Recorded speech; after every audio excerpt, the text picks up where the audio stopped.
पाहतालोचने सुख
हित भावे तरी दंभदुरी ठेवा हित भावे तरी दंभदुरी ठेवा हित भावे तरी दंभदुरी ठेवा हित भावे तरी दंभदुरी ठेवा चित्त शुद्ध देवा देवाची चित्त शुद्ध ठेवा देवाची हित भावे तरी दंभदुरी ठेवा हित भावे तरी दंभदुरी ठेवा चित्त शुद्ध देवा देवाची चित्त शुद्ध देवा देवाची आवडी विठ्ठल गायिले एकांती आवडी विठ्ठल गायिले एकांती आलभते येते लाभ घरा आलभते येते लाभ घरा आणि कांतरी निदावी वसती आणि कांतरी निदावी वसती घराले शांती वासरे ती घराले शांती वासरे आवडी विठ्ठल गायिले एकांती आवडी विठ्ठल गायिले एकांती अलभते येते लाभ आलभते येते लाभ घरा तुका म्हणे बाण हाची निर्वाणीता तुका म्हणे बाण हाची निर्वाणीता भाऊगे हे वाचा विसुनाई हे वाचा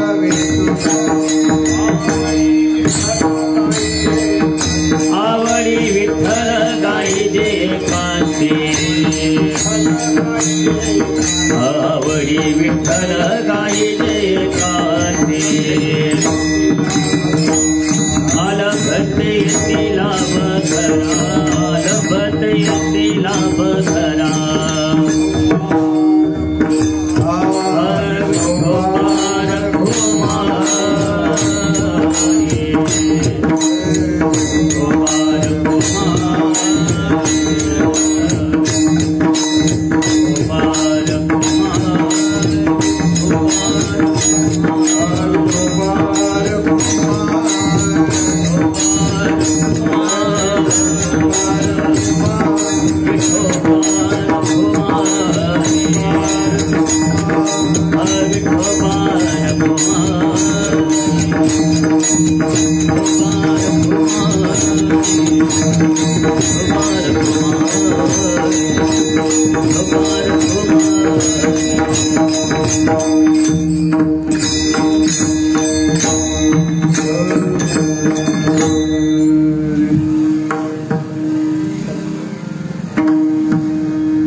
हित भावे तरी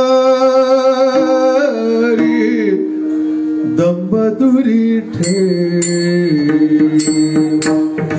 हित भावे तरी दंभदुरी ठेवा हित भावे तरी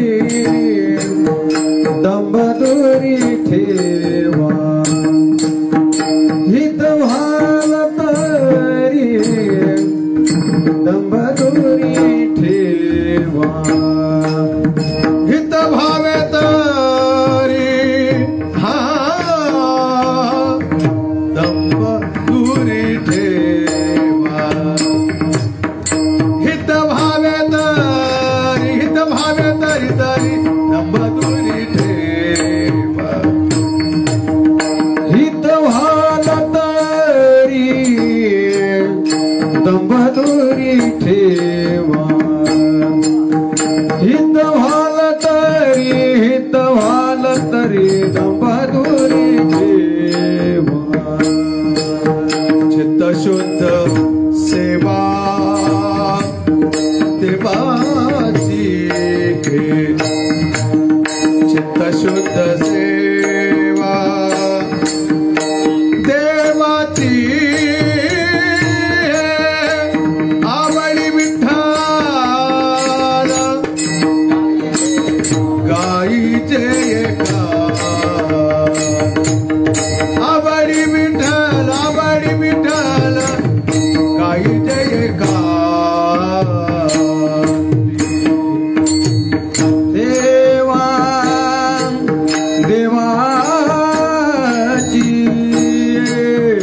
चित्त शुद्ध सेवा देवाची आवडी विठ्ठल गाईचे कांती आवडे विठ्ठल गाईचे कांती हित भावे तरी दंबदुरी ठेवा हित भावे तरी दंबदुरी हित भाव तरी दंबदुरी ठेवा हित भाल तरी दंबदुरी ठेवा चित्त शुद्ध सेवा देवाची चित्त शुद्ध सेवा देवाची आवडी विठ्ठल गाईचे कांती आवडी विठ्ठल गाईचे चित्त शुद्ध सेवा देवाची चित्त शुद्ध सेवा देवाची आवडे विठ्ठल गाईचे कांती आवडे विठ्ठल गाईचे कांती अलफेते येती लाभ खरा हा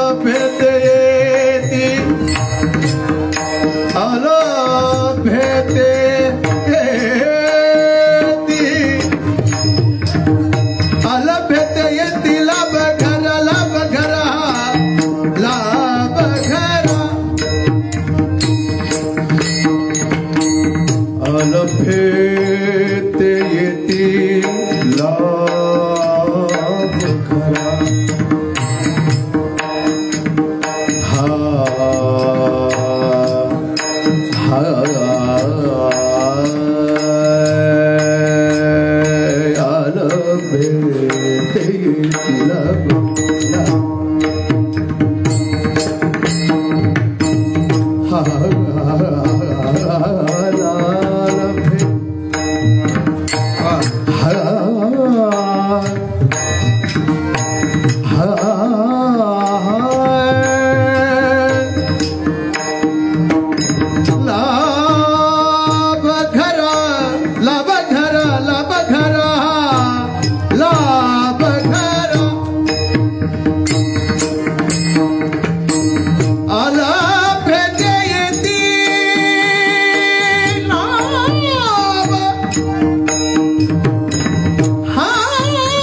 Hare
हरी विठ्ठल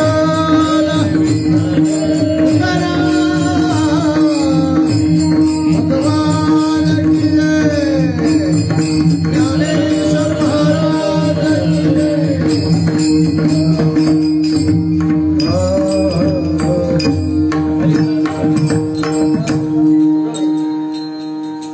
नमो विश्वरूपा विष्णुवाय बापा अपार अमुका पांडुरंगा ओम नमो ज्ञानेश्वरा करुणा करा दया तुमचा अनुग्रह लाधलो पावन झालो शराशरी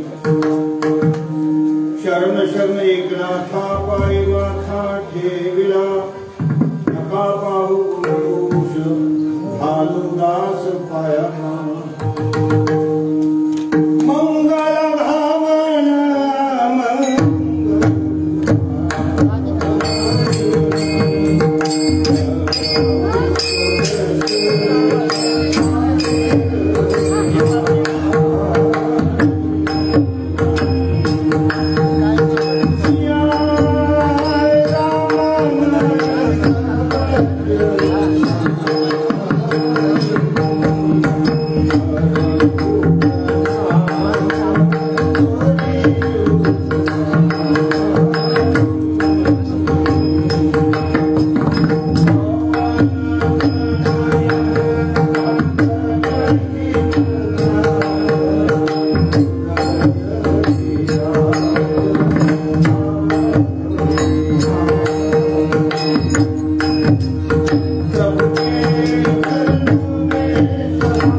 हिताचा विचार करणारा अत्यंत उत्कृष्ट असा हा अभंग आहे.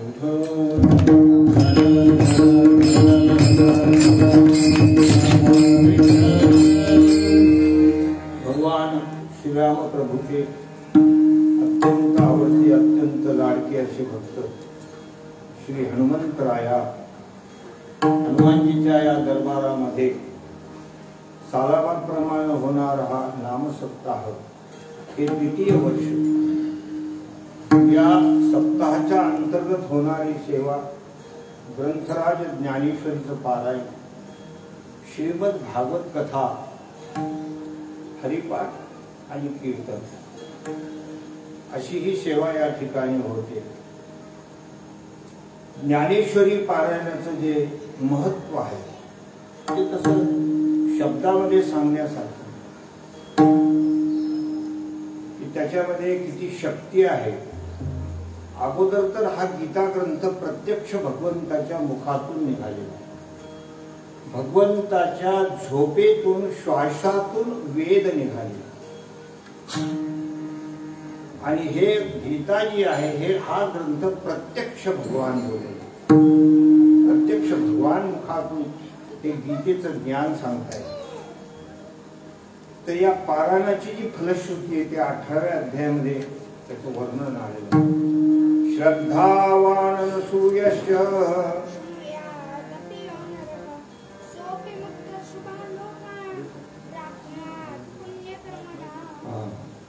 सोपि मुक्त शुभान लोकान प्राप्नुयात् पुण्यकर्मणाम. हे जे गीतेचे अक्षरे जे तुले एका कर्णद्वारे ते तुले होते अश्वमेध की आणि सृष्टीची आदिवरी पळती पाप. या ज्ञानेश्वरीच्या पारायणामध्ये, या गीतेच्या पारायणामध्ये एकेका श्लोकामध्ये एवढी प्रचंड शक्ती आहे. एक एक अश्वमेध यज्ञ केल्याचं पुण्य प्राप्त. आणि सृष्टीच्या आधीपासून आपण कुठून आलेलो हे आपल्याला माहिती नाही, पण तेव्हापासून काही आपल्याकडून जे पापकर्म घडले असतील ते सगळं भस्म होतं.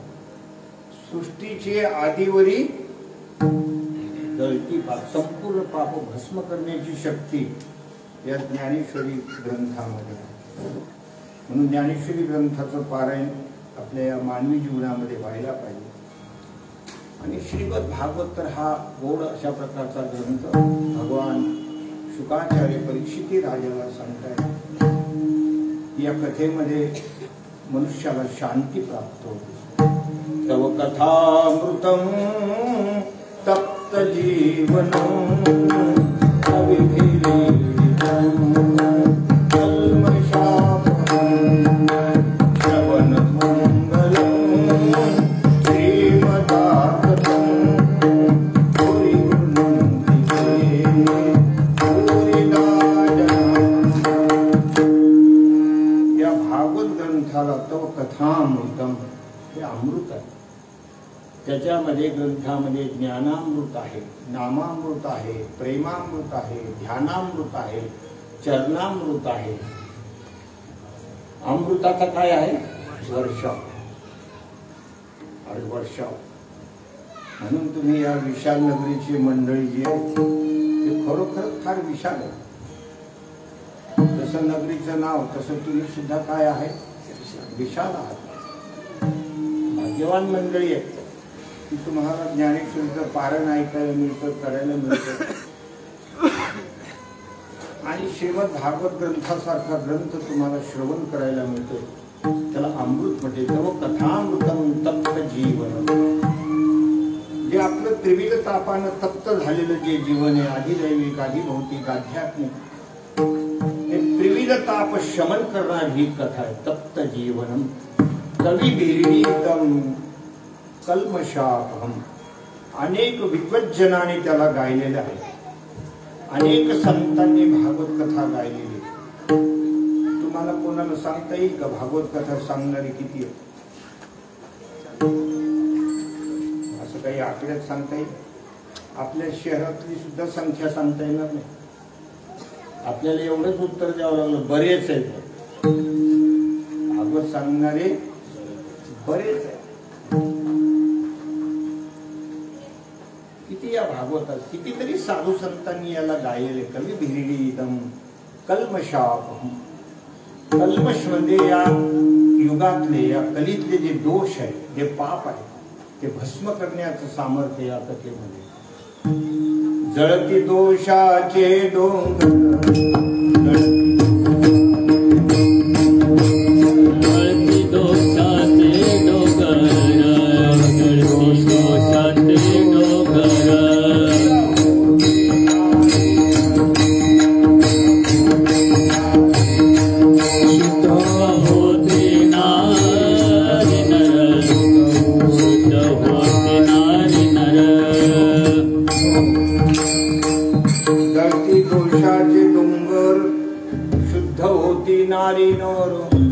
गाती ऐकती सादर जे पवित्र हरिकथा, जे आदरानं कथा गातात, सांगतात आणि जे श्रवण करतात, संपूर्ण दोषाचे डोंगर भस्म करण्याची शक्ती त्या भागवत कथेमध्ये आहे.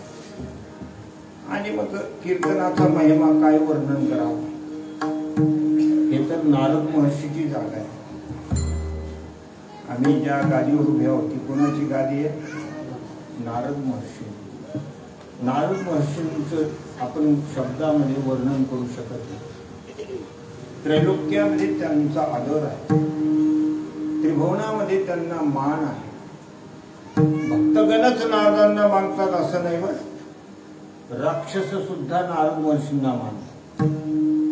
नाम घेऊन येते देवाचे हे बिरुद हिरण्यकश्यपूचे, त्याशी तुझे कीर्तन रुचे, विषमत्व साचे तुम्हा नाही. कोणालाही भगवंताचं नाम घेऊ देत नव्हता तो हिरण्यकश्यप.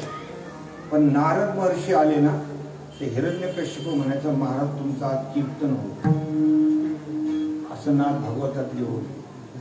नाम घेऊ देती देवाचे हे ब्रीद हिरण्यकश्यप, पण त्याशी तुझे कीर्तन रुचे, विषमत्व साचे सुद्धा नाही. म्हणून साधवो दीनवत्सला हा, असं ते भागवताचे वर्णन दुसऱ्या अध्यायामध्ये. हे सगळं साधू कसे असतात ते दीनवत्सला आहे. नारद महर्षींचं वर्णन आपण शब्दात करू शकत नाही, एवढं त्यांचं महान कार्य आहे. आता आपल्याकडे काही बोलायची एक सवय लागलेली आहे, कळीचा नार. त्याला काही प्रघात असतात, असे शब्द ते बोलत राहतात, समाजामध्ये बोलत राहतात. ज्या अंगाने तो शब्द आपण उच्चारतो तसे ते नारद नाही. पण आपल्या सवयीला काय करणार, आपल्याला ज्या सवयी लागलेल्या आहेत त्याला काही कोणी आळा घालू शकत नाही. तसं त्याच्यामध्ये दोष आहे. कळीचा नारद म्हणणं हे फार दोष आहे. त्यांचं फार मोठं कार्य आहे. महाभारतामध्ये जर तुम्ही बघितलं तर नारदांना एवढे विशेषण दिले, 100 विशेषणानं गौरवित केले, कमीत कमी 100 विशेषणानं नारदांना गौरवित केले. इतके ते श्रेष्ठ आहे. आणि त्यांची ही गाडी, या गाडीवरून जे कीर्तन वगैरे होतात त्याचंही काय महत्व आपण वर्णन करावं. असा हा तुमचा विशाल नगरीमध्ये चाललेला सोहळा. आणि त्या सोहळ्याच्या अंतर्गत अभंग घेतलेला आहे. या अभंगामध्ये जगद्गुरु तुकोबार आहे. प्रत्येक प्राणी मात्रांच्या हिताचा विचार सांगताय. प्रत्येक जीवात्म्याला असं वाटत असतं की आपलं कल्याण व्हावं, आपलं हित व्हावं. पण तो जे काही करत असतो ती गोष्ट हिताची आहे असं त्याला वाटत असतं. त्याला वाटत असतं की याच्यातच आपलं हित आहे. पण हित हे आपल्याला कळत नसतं. हित नव्हे ठावे जननी जनका. आई वडिलांना सुद्धा लेकराचं हित कशात हे कळत नाही. हित फक्त संतांना कळतं, तुमचं कल्याण कशात आहे. हे हिताहित जाणती आणि कनवा घेपती, कुसोनी शिनहरिती देती सुख. हिताहित जाणती, तुमचं हित आहे कशात हे संतांना कळतं. मग आपण संसाराच्या गोष्टी मिळाल्या म्हणजे आपल्याला असं वाटत असतं की आपलं कल्याण झालं, आपलं हित झालं. सत्ता मिळाली, पैसा मिळाला, मान सन्मान मिळाला, आपल्याला असं वाटत असतं की आपलं हित झालं, आपलं कल्याण.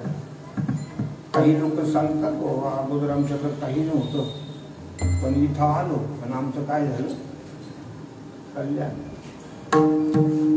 म्हणजे याचा अर्थ असा होतो की त्यांना कल्याण कशात हेच कळत. गुंतलो या संसारे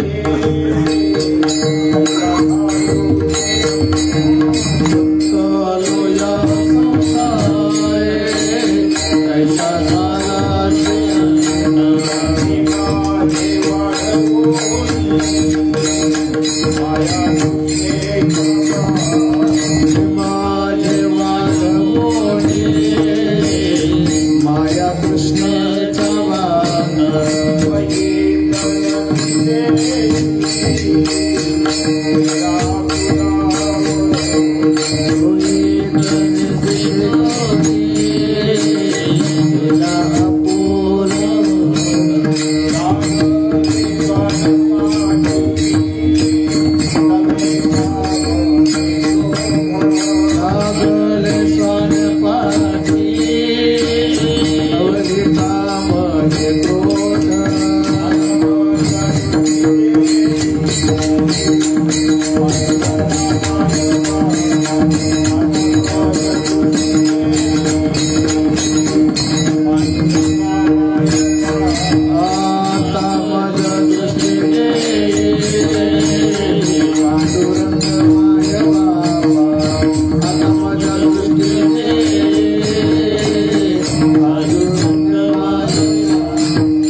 मी माझे वाढवणी माया तृष्णेचा बाध स्वहित दिशेची केला फुलावर. संसारामध्ये आपण गुंतलेलो आहोत. मी माझं मी माझं मी केलं हे माझं आहे. हा बंगला माझा आहे, ही गाडी माझी आहे, हे सगळं मी केलेलं. इथं सप्ताह मी उभा केला. जरी सात्विक उपाधी असली तरी तो मी पणा तो संसार. अहम ममतेची नवड सवडी मातेन पौतीची बापुडी म्हणून जन्म मरणाची उथडी लहुली. हा मी माझेपणा. संसारातल्या गोष्टी माणसाला ज्याला आवडायला लागतात की आपल्याला या ठिकाणी धन पाहिजे, सत्ता पाहिजे, मान सन्मान पाहिजे, समजून घ्यायचं तो मोहाच्या चक्रामध्ये अडकलेला आहे. आणि साधू संत हे त्याच्यातून सोडण्याचा प्रयत्न करतात. आणि जे संत संसार पाशातून सोडवतात तेच खरे संत. आता कलियुगामध्ये तर काही संत असे की संसारात अडकवतात. दिवसभर तर संसार करायलाच लावतात, पण देवाकडे जाऊन सुद्धा संसार मागायला लावतात. संसारातल्या गोष्टी देवाला मागा. म्हणजे दिवसभर तर तोच उद्योग चालू आहे, पण आता देवाकडे जाऊन सुद्धा काय करायचं, आपला संसारच मागायचा, संसाराचा पसारा मांडायचा, जे की आपल्याला मोहाच्या चक्रामध्ये टाकवणार आहे. एवढा सर्वसंग परित्याग करून गेलेला भरत राजा, जड भरत राजा, की त्याच्या एवढं मोठा राजाच नव्हता. भागवतात तो विषय. भागवता या सृष्टीला अगोदर वेगळं नाव होतं, त्याचं नाव पडलं की भारत म्हणून त्याचं नाव. या पृथ्वीला त्याचं नाव पडलं भरत राजा. आणि असा हा सार्वभौम राजा सर्वसंग परित्याग करून गंडकी तीरावर गेला. तिथे राहिलेलं जे आयुष्य आहे सगळ्या मोहाचे पाश तोडून टाकले. आणि आता त्यागामध्ये आपल्याला शांती मिळाली. कारण शांती ही त्यागात आहे, भोगात नाही. त्यागात शांतीरनंतर भोगात शांती नाही. ज्याच्याकडे त्याग आहे त्याला शांती. बरं, आपल्याला झोपाय एवढा आनंद का मिळतो? 5-6 घंटे जर मस्त झोप लागली तर माणूस म्हणतो फ्रेश. त्याचं कारण काय? कारण 5-6 घंटे संसाराचा त्याग झाला. त्यागात शांती. जोपर्यंत संसाराची डोक्यात काय भूलभूल चालू असते तोपर्यंत माणसाला झोप पण लागेल. तो म्हणतो रात्री एवढा बेचैन झाला. कशामुळे? हे असंच. एकदा संसाराचे काही विचार डोक्यात घुसले की माणसाला झोप सुद्धा लागत नाही. म्हणजे त्यागानं शांती प्राप्त होते. भरत राजा त्याग करून गंडकी तीरावर गेले आणि प्रभूचं चिंतन करू लागले. अगदी मोक्षाच्या काठावर आले. त्याला म्हणतात ना, मोक्ष रेखे आला, भाग्य विनटला, असं त्यांचं काय झालं, ती एक अवस्था झाली होती. पण गंगेवर सकाळी स्नानाला गेले आणि पलीकडे गर्भवती हरिण होती. तिथे दिवसभर आले होते आणि ती पाणी पित होती. पाणी पिता पिता सिंहाची डरकाळी ऐकू आली. ती घाबरली. तिने छलांग मारली. छलांग मारल्यावर तिच्या पोटातला जो गर्भ होता, ते पिल्लू होतं, ते पाण्यात पडलं आणि वाहत वाहत भरतांच्या हातात आलं. हरणाचं पिल्लू. हरणाचं पिल्लू फार सुंदर असतं, दिसायला एकदम गोजीरवाला असतं, मोहक असतं, मनमोहक. तेवढं डुकराचं नसतं. डुकराच्या पिल्लाला पाहून एवढं कोणी खुश होणार नाही, पण हरणाच्या पिल्लाला फार खुश आहे. माणसाला चांगलं होतं. त्यांना ते आवडलं राजाला. त्यांनी ते घेतलं आणि ते असं थोडं चलबिल करू लागलं, पाय हालू लागलं. आणलं आपल्या आश्रमामध्ये ठेवलं. थोडंसं काहीतरी त्याला खाऊ घालू लागले. खोबऱ्याचा तुकडा म्हणा, काही नारळ, काही असं तिथे जे असेल, फळ म्हणा एखादं, ते असं थोडं थोडं त्याला देऊ. आणि मग ते चूर खाऊ लागले. यांना आनंद होऊ लागला. तिकडल्या तिथं उठवू लागलं. यांच्या मांडीवर येऊन बसायचं, पाठीवरून बसायचं. तसं तसं त्यांना एक आनंद व्हायचा. जसं नातू नातू जसं आजोबाच्या जवळ आला म्हणजे आजोबाला काय होतो आनंद.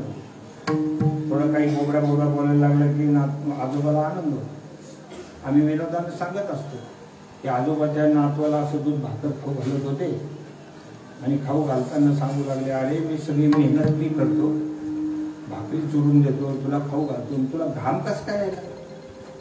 तर नातूला घाम येतो. मी मेहनत करतो, घाम तुला कस काय येतो? तो मला गिळत कोण तुमचा बाप का? असं नातवाचा एक वेगळाच आनंद. तसं ते पिल्लू इकडे उड्या मार तिकडे उड्या मार, त्याचा मोह जडला.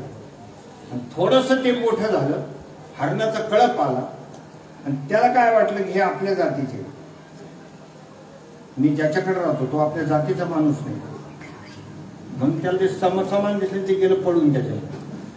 आणि मग हे बेचैन झालं. अंतकालापर्यंत ते ध्यान गेलं नाही.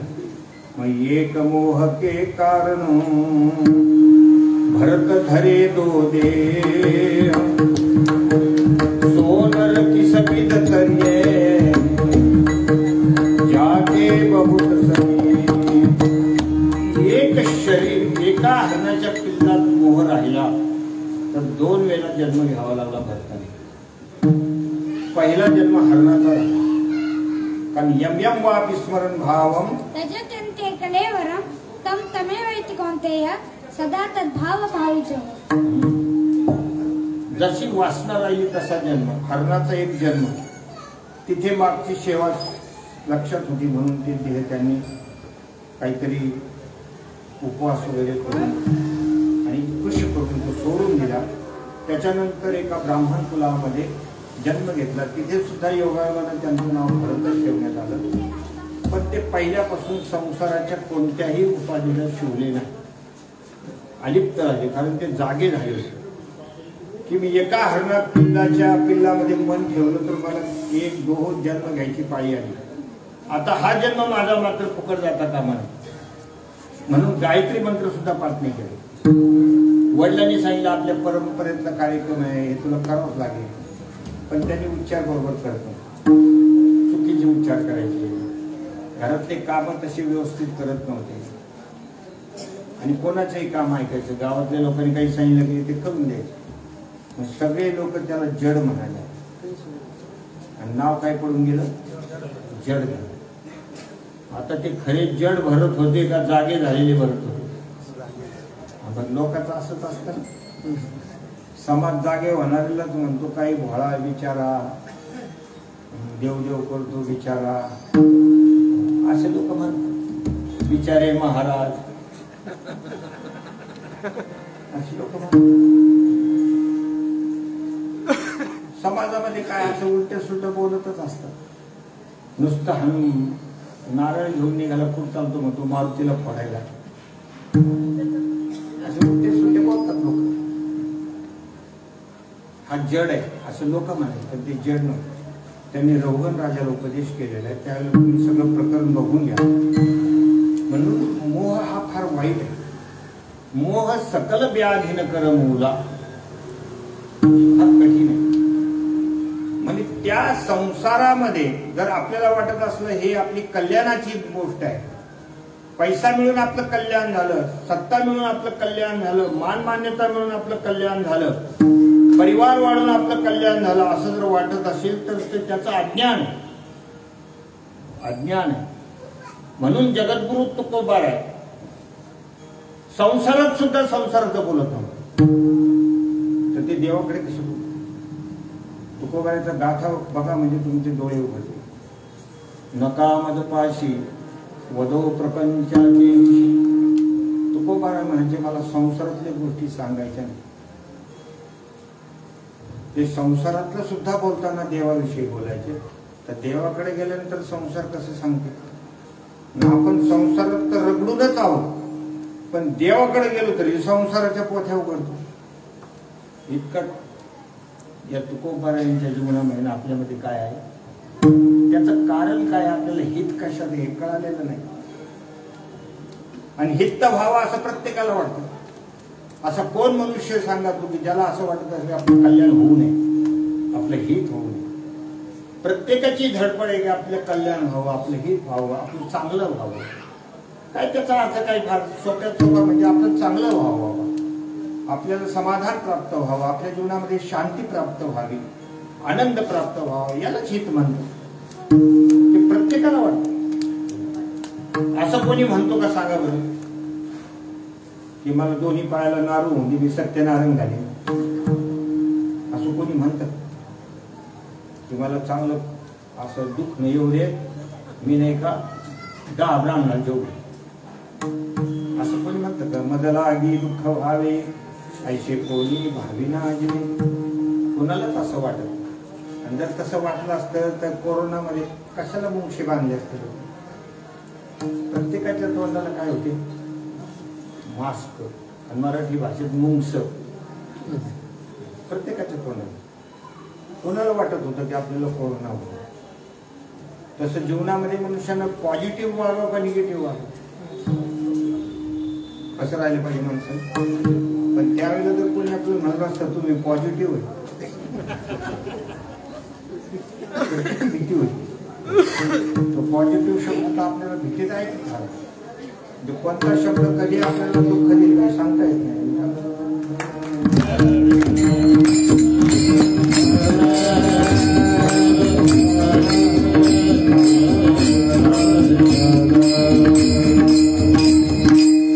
आपला मूळ विषय असा आहे की माणसाला आपलं कल्याण कशात आहे हे कळत नाही, म्हणून त्यांनी योग्य संताकडे गेला. जर का भ्रांत संताकडे गेला तर आपलं जीवन बिघडून जातं. पण त्यांना हित कळालेलं नाही, ते आपल्याला काय सांगतात? असे 2-3 प्रकारचे संत आहे ना, काही भ्रांत आहे, काही विप्रलंबक आहे. मला सांगा, शिक्षकालाच कळालं नाही तर तो विद्यार्थ्याला काय शिकवणार? ते पुस्तक वाचता वाचता एकदा व्यासपीठ नावाचा शब्द आला. तर विद्यार्थ्याने विचारलं, म्हणजे गुरुजी व्यासपीठ म्हणजे काय? म्हणजे अरे ते आपल्याकडे बाजरीचं गव्हाचं पीठ असतं ना, तसं अमेरिकेत व्यासपीठ, त्याच्या चपात्या लई भारी आहेत. हे कोणी सांगितलं? गुरुजी. म्हणजे गुरुजीलाच माहिती. बरेचसे गुरुजी, आम्ही लहान होतो ना 4वी-5वी त्यावेळेला गुरुजीला काही इतिहासातले प्रश्न विचारले तर ते आम्हाला म्हणजे वाचित राहा, कळत. माझं डोकं खराब करू नका. मग आम्ही जर म्हणलो तुम्हाला येत नाही म्हणलं त्याला राग यायचं. काही आम्ही धाडस करायचो, गुरुजी आम्हाला असं तुम्हाला येत नाही, त्याला राग यायचा. म्हणजे काट्यावर तुम्हाला एवढं धोक्यातून काढी जर का तुम्ही माझं माप काढलं, आणि त्याला काही येतच नव्हतं. असे काही भ्रांत संत की त्यांनाच मूळ कळालेलं नसतं की आपण काय बोलतो. एका कीर्तनकारांनी कीर्तनात आपण घेतला, भरमरस घेई काढा. आता मला सांगा, कीर्तनकार जर भरमरस म्हणायला लागले तर ऐकण्याचं कसं डोकं चालतं? म्हणजे काही कीर्तनकारालाच माहिती नाही, प्रबोधनकारालाच माहिती नाही. असे काही भ्रांत आहेत. काही जे आहेत महाराज विप्रलंबक समज. विप्रलंबक कशाला म्हणायचं? काहीतरी समाजापुढे प्रलोभन ठेवायचं आणि त्यांना फसवायचं, त्याला विप्रलंबक म्हणतात. काहीतरी प्रलोभन, समाजावर डाव टाकायचं. समाज कसे जातात? इतकं काही त्यांच्याकडे ज्ञान नसतं. त्रिविध तापानं होरपळलेले लोक असतात. त्यांना कशात तरी फसवायचं, कशाचं तरी प्रलोभन द्यायचं. तुम्ही असं करा, तसं करा, तुमचं हे होईल ते होईल. लोक त्याप्रमाणे तिकडे जात असतात. याला काय म्हणतात? फसवेगिरी. आम्ही विनोदानं सांगत असतो की कुस्त्याचं फळ होता असा. कुस्त्याच्या फळामध्ये बरेच पैलवान आले होते नाव. त्याच्यात एक जुन्या काळची गोष्ट आहे, 5,000 रुपयाची कुस्ती होती. आता समजून घ्या तुम्ही 5 लाखाची. जुन्या काळामध्ये 5,000ला खूप महत्व होतं. 5 लाखाची कुस्ती धरून, आणि त्या कुस्तीचे प्रतिस्पर्धी जो होता तो आलाच नव्हता. जो प्रतिस्पर्धी म्हणजे दोघात असते ना कुस्ती, एकच जण हजर होता. पण आता विनाकारण त्या एकट्याला बक्षीस द्यायची पाहिजे, म्हणून तिथं जाहीर केलं. म्हणले याच्याशी कोणी कुस्ती खेळणार आहे का? 500-700 लोक जमलेले आहे का एखादा पैलवान? कारण याला आता विनाकारण ते पैसे द्यायची पाळी आली. त्याचा प्रतिस्पर्धी हजर नाही. त्याच्यातलं एक मारवाडी समाजाचा माणूस बसलेला, तो काय म्हणला? हूं खेळ कुस्ती. अरे वो काही डाळबट्टी खाऊ ना, हूं खेळू काय? नामांकित पैलवान आहे, गाजलेला पैलवान आहे, हिंद केसरी. तू काय म्हणतोय हूं खेळू? हूं खेळू म्हणजे मी खेळू. तर मी तुम्हाला मारवाडी शब्द पटवून देऊ शकतो, त्याचा अर्थ मला येतात. तर ते म्हणे हूं खेळ. त्याला दाबलं लोकांनी, म्हणजे अरे कशाला खेळतो, हातात तो हिंद केसरी पैलवान नाही खेळायचं तर खेळ. मग त्याला ते मैदानात आणलं, त्याला ते कपडे बदलून लंगोट वगैरे दिले, सगळे दिले. आता कुस्ती खेळायची म्हणजे लंगोट वगैरे दिले. मग मैदानामध्ये आलं, त्यांचे काळा दोरा काय लाल दोरा असतो ते हात जाहीर केली कुस्ती, आणि ते हाताला हात असं मिळवलं. आणि मग त्या मारवाडी समाजाच्या माणसांच्या पैलवान थोडसा अलीकडे ओढलं, त्याच्यात कानात सांगितलं तू पडजा मैं 10 लाख देऊ. कुस्ती केवढ्याची? 5 लाख. त्याने त्याच्या कानात सांगितलं तू पडजा मग 10 लाख. आता याला काय वाटलं की एक 10-5 मिनिटात जर 5 लाखाचा फायदा काय फरक पडतो. आणि हा श्रीमंत माणूस, पैशावाला माणूस आहे, आणि त्याच्यामुळे आपलं काम होऊन जातं. आणि मग त्याने काय केलं, कुस्ती खेळल्यासारखं केलं, आणि शेवटी त्याला घेऊन पाडलं.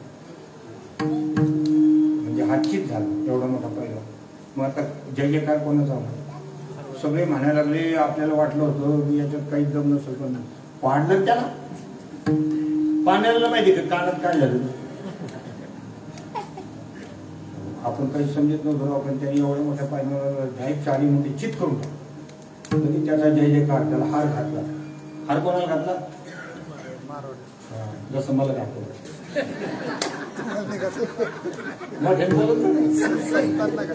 असा हार घातला. त्याचा झाला जय जयकार, सत्कार झाला, सगळं झालं. आणि मग ते जसं निघाला, 5 लाख रुपये घेतले त्याने, निघाला. तर हा पैलवान कपडे बिपडे घेऊन लगेच त्याच्या त्याच्या घरी. आणि तो घरात गेला मस्तपैकी, त्यानं अलमारीमध्ये पैसे ठेवले, सोफ्यावर बसला. हा आतमध्ये गेला, आणि आतमध्ये गेल्यावर हा त्याला म्हणला कोण देतो? म्हणजे कोण रे तू? आता आपणच कुस्ती खेळलो ना. म्हणजे कवा कवा म्हणजे तुम्ही आत्ता तर म्हणले ना. हा हा हा हा आलं त्याला, आत्ता आपली कुस्ती झालेली आहे ना. तुम्ही तर मला म्हणले ना तू पडजा म्हणला सर. अरे म्हणले बावळे तो माझा डाव होता. कुस्ती डाव राहते ना, तसं तो माझा डाव.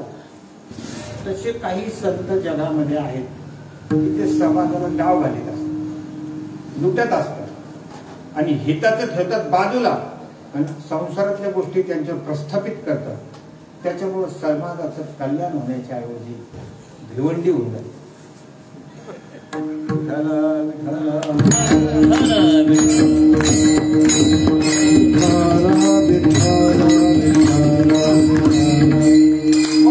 खरे संत आपल्याला मिळण्यासाठी आपण शुद्ध अंतःकरणानं भगवंताचं नामचिंतन केलं तर खरे सत्पुरुष आपल्याला मिळतात. आणि ते सत्पुरुष आपल्या हिताचा विचार सांगतायत. तुम्हाला जर तुमचं कल्याण व्हावं, हित व्हावं असं जर वाटत असेल तर आम्ही सांगतो त्याप्रमाणे करा. ते अभंगाचे हित भावे तरी दंबदुरी ठेवा. हित भावे तरी दंबदुरी ठेवा. हित भावे तरी दंबदुरी ठेवा. हित भावे तरी दंबदुरी ठेवा. हित भावे तरी दंबदुरी ठेवा. हित भावे तरी दंबदुरी ठेवा. हित भावे तरी दंबदुरी ठेवा. हित भावे तरी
देवाची तुकोबारायांचा हा अभंग आहे. या अभंगामध्ये तुकोबाराय सांगतात, तुम्हाला हित व्हावं असं वाटत असेल तर, मी अगोदर सांगितलं हित होऊ नये असं सांगणारा एकही मनुष्य मिळणार नाही.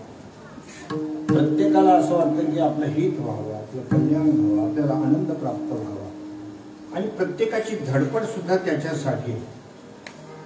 पण काही कल्याण होत नाही, आपलं हित साधत नाही, अंतःकरणातली तळमळ बंद होत नाही, सुखाची अनुभूती येत नाही. याचं कारण आपण हिताचा मार्ग चुकलेला. जिथे ते आहे तिथे आपण बघत नाही, जिथे ते आहे हे तिथे आपण बघत नाही. आपण संसारातल्या खिशात हात घालायला, तिकडे ते नाही आहे. तिकडे नाही तर ते कसं मिळणार? तुम्हाला कळण्याकरता सांगतो. एक शेठजी प्रवासाला निघाले, त्यांच्याकडे 50,000 रुपये खिशामध्ये होते. ते एका भामट्यानं पाहिलं. त्या भामट्यानं सुद्धा शेठजी सारखा ड्रेस घातला. तो त्यांच्या बरोबर प्रवासाला निघाला. 2-3 मुक्काम होते. जवळ गेला, ओळख काढली, राम राम राम राम. शेठजीने विचारलं, काय? काही नाही, म्हणजे मी काही वस्तू खरेदीला चाललो. याने पण सांगितलं, मी पण एक व्यापारी आहे. व्यापारी नव्हता तो, काय आहे, भामटा आहे, खिशे कापतो, पण मला व्यापारी आहे. दोघांची मैत्री झाली. एकाच हॉटेलमध्ये उतरू म्हणजे दोघांना मिळून आपल्याला भाडं कमी लागत नाही, असं तसं करून मैत्री जमवलं. ते शेठजी हुशार होते, त्यांनी ओळखलं. त्या फक्त आकारानं आहे, पण हा व्यापारी नाही. त्यांनी ओळखून घेतलं. पण याच्याशी आता सावधगिरीनं राहायचं. मग ज्या हॉटेलमध्ये ते उतरले तिथे गेल्यानंतर ते कपडे काढायचे, कोट काढून ठेवायचे. यानं पण ते कोट घेतलेला होता, हा बी काढून ठेवायचा. नंतर त्या कोटातले 50,000चं बंडल बाहेर काढायचे. त्याच्याबरोबर अजून काही खर्चाला पैसे ठेवले होते, ते पण बाहेर घ्यायचे. 100ची नोट त्याला द्यायची. म्हणजे आपल्याला काही शेवचिवडा घेऊन ये, खालून जाऊन आपण खाऊ, म्हणजे आनंद वितरत झालो आपण. आणि तो नोट घेऊन जायचा. नंतर आले, खाल्ले की झोपले. शेवटी झोपून जायचं. म्हणजे याला कशाची झोप? हा उठून याचा उद्योग हे 50,000 मारायचा. सगळीकडे तपासायचं, पण त्याला पैसे भेटले. म्हणजे बोल, पैसे कुठे गेले? माझ्या समोर इथून काढले, वाटातून काढले. हे पैसे गेले पुन्हा नाही. परेशान होऊन नंतर झोपून जायचं. 2 दिवस तसेच गेले. 3ऱ्या दिवशी त्याने कबूल केलं. म्हणले, मी व्यापारी नाही, मी भामटा आहे, मी पैसे मारायला आलो होतो, पण मला आता ते पैसे नको, काही नको, फक्त मला एवढं सांगा की पैसे कुठं. मी तुमचे कोट तपासू पाहिले, सगळं पाहिजे. म्हणजे काही नाही, तुला शेवचिवड्याला पाठवत होतो तेव्हा ते पैसे तुझ्या कोट्याच्या खिशात ठेवतो. म्हणजे जिथे आहे तिथे हा पाहत नव्हता. तसं तुझे आहे तुझं पाळशी, तरी तू जागा चुकलाशी. तसं आपलं कल्याण कुठे आहे ते आपल्याला माहिती नाही. आपण संसाराच्या खिशात हात घालायला लागलो. तिकडे ते नाहीच तर कसं मिळालं? तिथे नाहीच ना ते. संसार दुःखमुळ चौकडे रिंग, किंवा संसार सागरूगा भव दुःखाचे तिथं ते नाहीच आहे. ते तुम्हाला जर साधायचं असेल तर ते खऱ्या संताला विचारा. तुकोबाराय तुम्हाला योग्य उत्तर देतात की हित व्हावे तरी ठेवा. तुमचं कल्याण व्हावं असं वाटत तर दांभिकपणा सोडा. दांभिकपणा काय आहे? दांभिकपणा म्हणजे आपल्याला जे येतं त्याच्यापेक्षा काहीतरी आगळे वेगळे समाजासमोर उभं करायचं. ते आपण काहीतरी मोठे आहोत. जे आपल्याकडे काहीच नाही त्याचा झेंडा मिरवायचा, मोठेपणा मिरवायचा. तरी अधंबित्वायशे लोभियाचे मन जैसे, जीव जाओ परी नुमसे ठेविला ठाव. तया परी किरीटी पडिला इम्रान संकटी, परी सुकृतन प्रकटी अंगे बोले. खडालेला पाना पडवी जेवे अर्जुना, लपवी जेवे अर्जुना. का लपवीपणे अंगना वडील पण.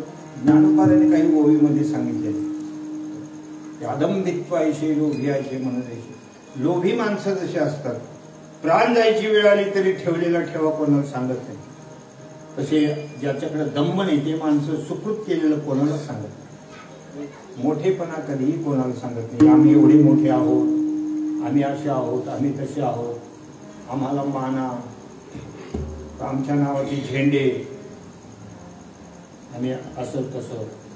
एखाद्याला पत्रिकेवर काही मागे उपाध्या लावायच्या कमी पडल्या तरी ते म्हणतात ते लिहायचं राहिलंच का? तुम्ही पत्रिका कोणी छापली होती ते तेवढी उपाधी लिहायची राहील. म्हणजे आपला मोठेपणा कसा गाजवता येईल. तर ज्ञानोबा सांगतात की दंभपणा सोडा, दांभिकपणा सोडा.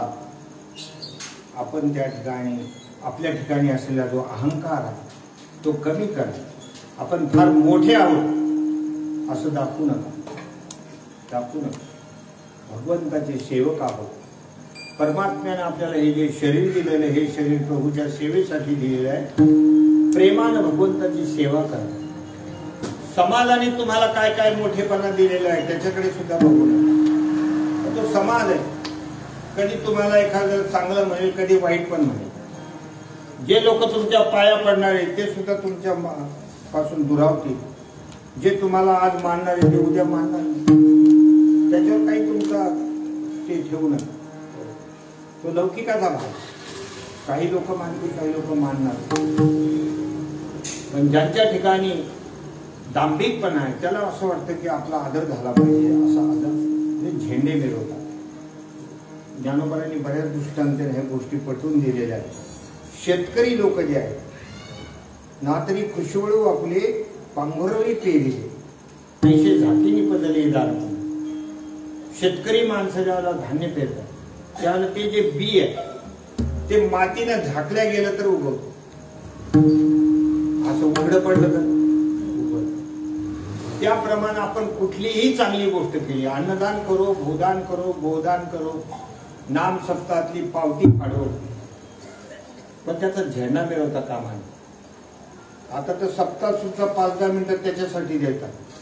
अमुक अमुक भाऊसाहेबांनो 5,000 रुपयाची देणगी दिली, धन्यवाद. असे सप्ताहामध्ये पेशेंट वेळ देऊन ज्या नाव जाहीर केलं जातं. अमुक अमुक माणसानं पंगत दिलेली, अमुक अमुक माणसानं असं काम केलं, तसं काम केलं, हे केलं, ते केलं. असा जो काही आहे हा सगळा दांभिक भाग आहे. तुकोबाला सांगतात ज्यांना हा दंभ सोडता आला, मोठेपणा सोडता आला, तो हिताच्या मार्गाकडे आला. आपण कोण आहोत हे लोकांना कळता सुद्धा कामा नये. मी अमुका आईशी नोहावी शेची लोक, मी एक अमुक आहे हे लोकांना कसं कळू सुद्धा नाही. म्हणून हित व्हावे तरी दंभ दुरी ठेवा आणि चित्त शुद्ध सेवा देवाचे.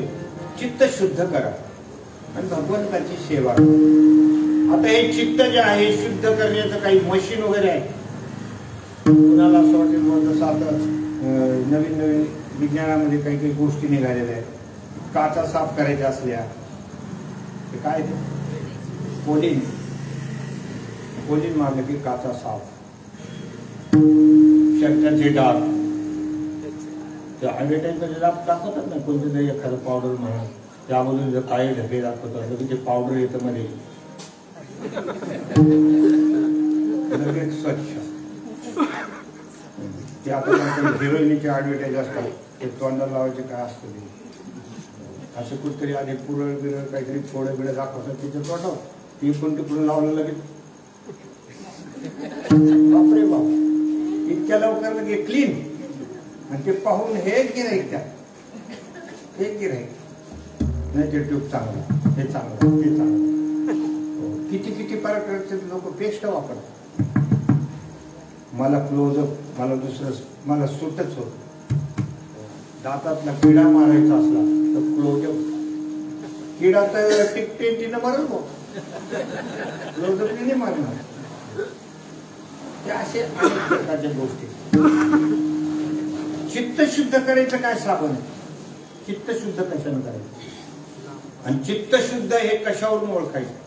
रामचरित मानस मध्ये 2 सोपा आहेत. काम नको हन मान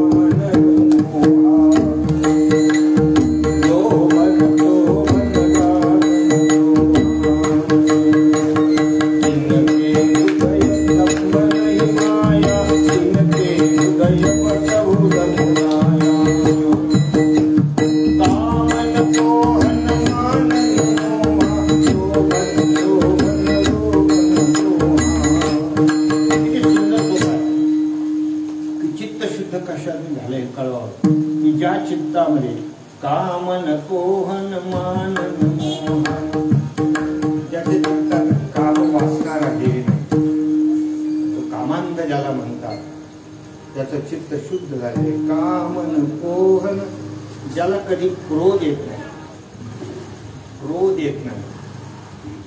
माणसाला तर छोट्या छोट्या गोष्टींनी क्रोध येतो. छोट्या छोट्या गोष्टींनी माणसं भडकतात, कुटुंबामध्ये कलह निर्माण करतात. फार छोटी गोष्ट असते. आश्चर्य वाटतं माणसाला कधी कधी एवढा राग कसा काय आलाय. आम्ही एकदा जेवायला गेलो होतो ना, तर माझ्या बाजूला बसलेला तो घरमालक जेवता जेवताच पत्नीवर एकदम सटकला. दुचकी कुंकची आंधळी झाली का? अरे बापरे, मलाच कळलं तर नाही, इतकंच कस काय बिघडलं हो एकदम बारीक. म्हणलं काय झालं ताई? म्हणजे तुम्हीच विचार काय झालं. निश्चयाला हातात घ्यावा म्हणजे तुम्ही यांच्या नादी लागून. इतकं डोकं खराब आहे म्हणजे काय सांगू. अरे झालं काय ते तर सांगता येईल. काही नाही म्हणजे जे मी वाढलं तरी चपाती वगैरे, तर ज्या जागेवर मी चपाती वाढली चुकून माझ्याकडून दुसरीकडे ठेवण्यात आलं. फक्त चपातीची जागा बदलली, फक्त जागा बदलली त्याचं डोकं. इतके काही काही क्रोधी माणसं. मी घडलेली घटना सांगतो. आम्ही समर्थनगरला होतो, आम्हाला 8वीला असताना. तिथे आमच्या बाजूला एक कुंड म्हणून ग्रस्त राहतो, ब्राह्मण समाजाचे होते. त्यांना नेमका चष्मा लागला, नंबर लागला, चष्मा घालून आले.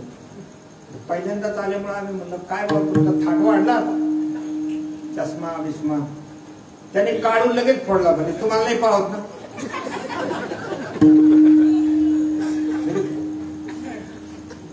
अरे बाबा, आपण तर सहज विनोद करायला गेलो. म्हणजे तुमचे सहज विनोद करायला गेलो. विनोद करायला काय तुमचा म्याव नाही का? इतकं मला वाईट वाटलं. म्हणलं तुम्हाला काय पैसे लागले चष्म्याला, ते देतो बघ तुमचे पैसे. नाही नाही, तुम्हीच लय पैशाला लागून गेले का? अवघड गोष्ट. इतके क्रोधी लोक. म्हणजे क्रोध ज्याने जिंकलेला आहे, काम ज्याने जिंकलेलं आहे, चित्त शुद्ध त्याचं आहे. कामन कोहन मानन मोहन. कुठलं मान सन्मानाची इच्छा नाही. मला कोणतरी विचारलं पाहिजे, मानलं पाहिजे, माझा मोठेपणा सांगितला पाहिजे, अशी त्याची इच्छा मावळली. ज्याच्या संसारातले मोह जे आहेत ते संपून गेलेले आहेत. मोह हे फार वाईट आहे ना. मोह राहिलेला आहे. आता फक्त भगवान नाम चिंतनामध्ये प्रेम धरलेलं आहे. राग लोभन क्षोभन रागन लोहा. कुठल्या प्रकारचे त्या ठिकाणी मनात लोभ राहिला नाही. धनाचा लोभ संपून गेलेला आहे, सत्तेचा लोभ संपून गेलेला आहे, कोणताच लोभ राहिला नाही, कुठली आसक्ती राहिली नाही, कुठला द्रोह राहिला नाही कुणाविषयी. जिनके हृदय दंभ नाही माया, तिनके हृदय बसहु रघुराया. त्याच्या मनामध्ये दांभिकपणा गेला, निघून गेलेला आहे. माया कोणत्या प्रकारची राहिली नाही. अशा प्रकारचं हे चित्त शुद्ध असतं. आणि ते शुद्ध चित्त प्रयत्नानं करावं लागतं. मानवी शरीर आपल्याला त्याच्यासाठी मिळतं, ते प्रयत्नाने करावे लागतात. याच्यासाठी चांगल्या संतांची संगती, सद्ग्रंथाचं वाचन, चांगल्या वलयामध्ये जर आपण राहिलो तर ते चित्त शुद्ध होतं. नाही तर चित्त शुद्ध होत. चित्त शुद्ध सेवा देवाची. हे चित्त शुद्ध करून भगवंताची सेवा करा. तुझ भावा आहे देव, तुझ भावा आहे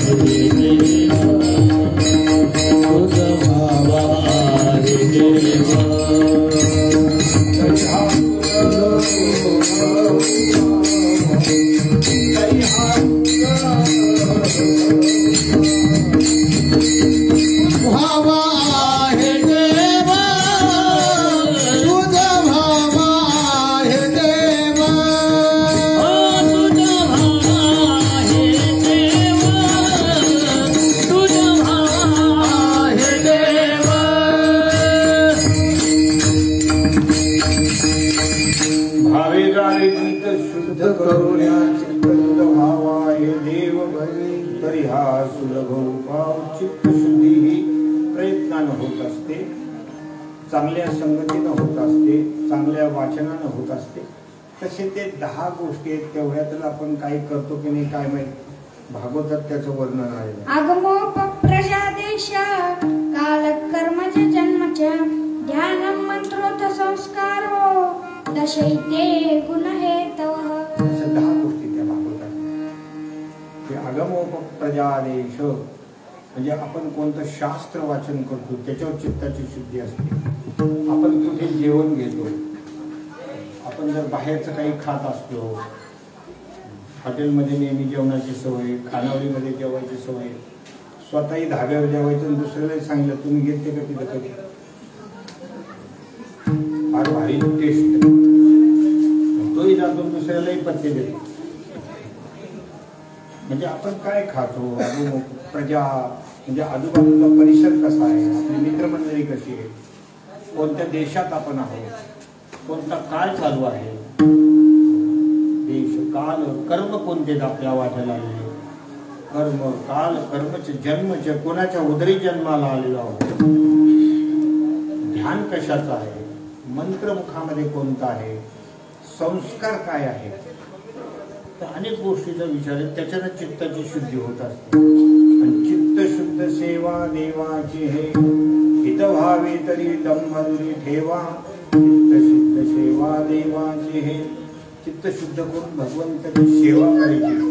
म्हणजे नेमकं काय करायचं त्याचं उत्तर दुसऱ्या कडव्यामध्ये आहे. आवडी विठ्ठल गाईचे कांते, आवडी विठ्ठल गाईचे कांते, आवडी विठ्ठल गाईचे कांते, आवडी विठ्ठल गाईचे कांते,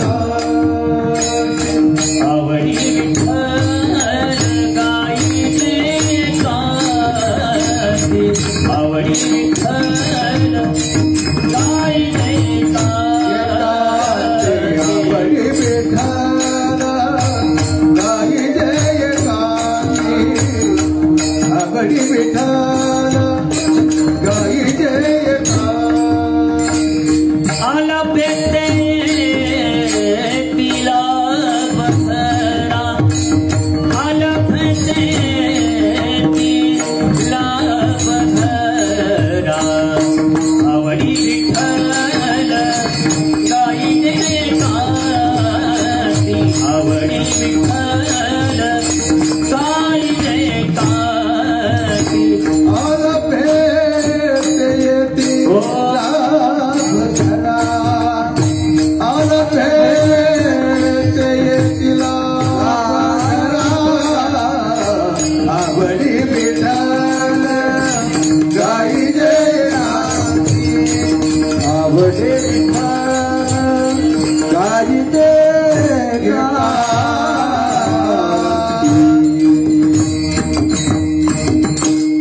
आवडी विठ्ठल गाईचे कांती, अलभ्यते ती लाभ धरा.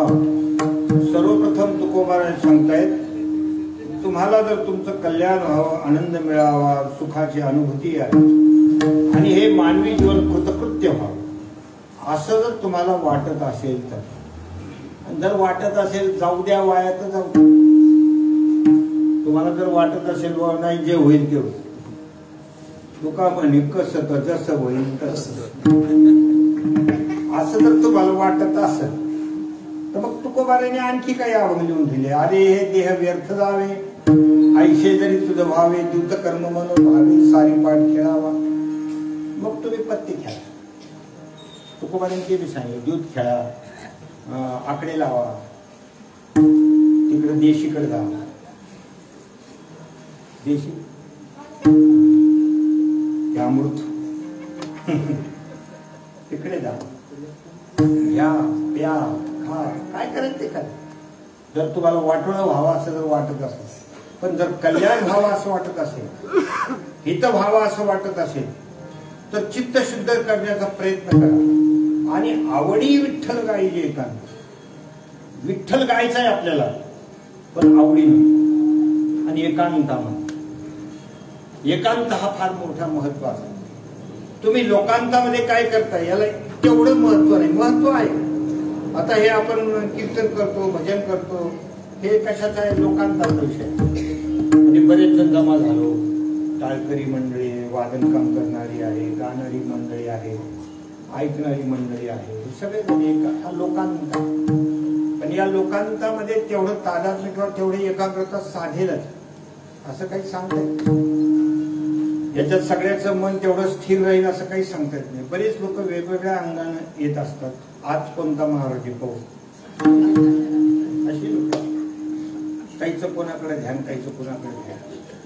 एकदाच एक महिला म्हणली ती कीर्तन चांगलं केलं पण महाराजले काळा होता. कोणी कोणीकडे कोणी कोणीकडे. म्हणजे लोकांच्यामध्ये काय होईल काही सांगतात. आपलं कोणीकडे ध्यान जाईल, काय होईल काही सांगतात. म्हणून एकांताचं फार मोठं महत्व. एकांत म्हणजे कधी सकाळी लवकर उठायचं. त्याला म्हणतात early to bed early to rise, हे जे सांगितलं लवकर उठा, लवकर झोपा. 11-11, 12-12 वाजेपर्यंत मालिका पाहू. काय त्या मालिकात पडलं नाही. सगळे एकमेकाचे दुश्मनच. मालिकामध्ये एका कुटुंबातले ते त्याच्याकडे डापरून पाहतो, ते त्याच्याकडे डापरून पाहतो. काय त्या मालिका आहे? लोक खराब करण्याच्या मालिका. नवरा बायको सूत नाही, भाऊजाई ननंदीमध्ये सूत नाही, अशा त्या मालिका तयार केल्या. आणि ही एक टक लावून पाहते आणि पुन्हा म्हणते अरे हे वाईट आहे. दस काहींच्या घरातली ते कोणी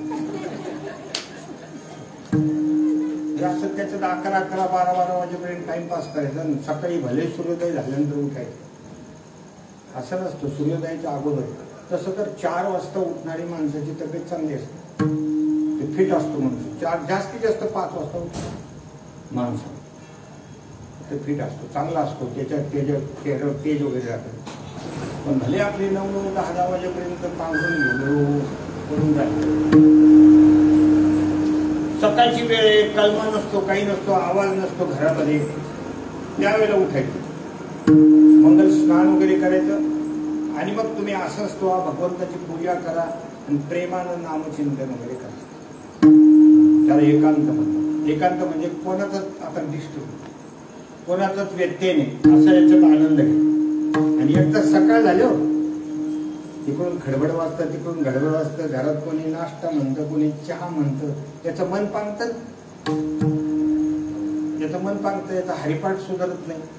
हा म्हणतो सुंदर ते ध्यान भेविटेवरी कर्कटावरी घेऊन ठेवला का, तिकडे ठेवून या म्हणलं तो ठेवला का, तुळशी हार गाळला का,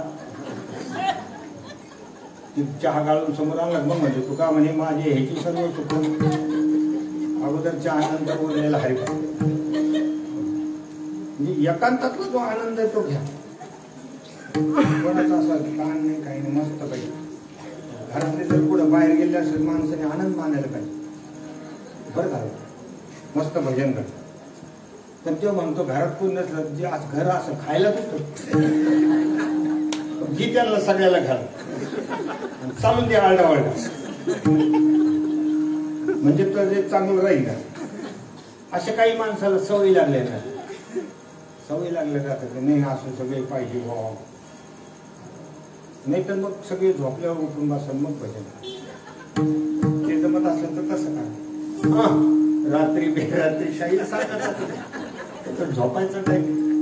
आणि मग एकांत जिथं मिळेल थोडा घंटाभर का असं भजन करा ना.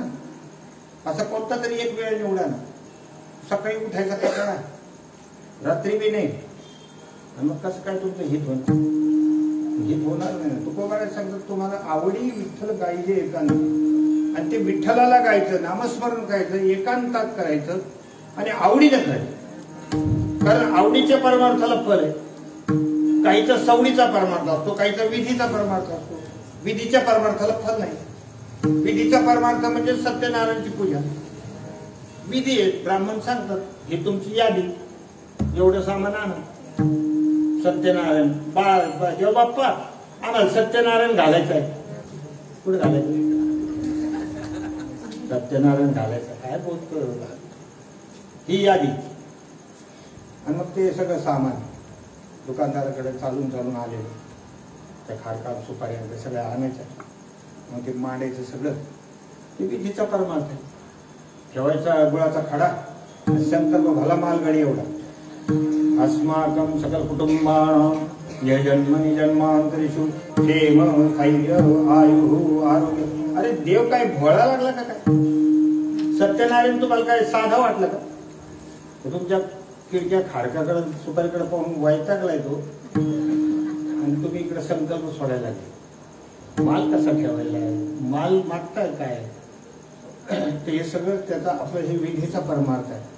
त्याच्यातही कधी कधी अशी गोष्ट होऊन जाते, त्या शेतामध्ये पाटलाने सत्यनारायण ठेवला आणि तिथे ते ब्राह्मण गेले सत्यनारायण सांगायला. थोडं शेतातलं वातावरण होतं, थोडं हवा सुटली होती, आणि ती 5-7 घ्यायची पोथी राहते ना, त्याच्यात कलावती लिलावतीची गोष्ट आहे.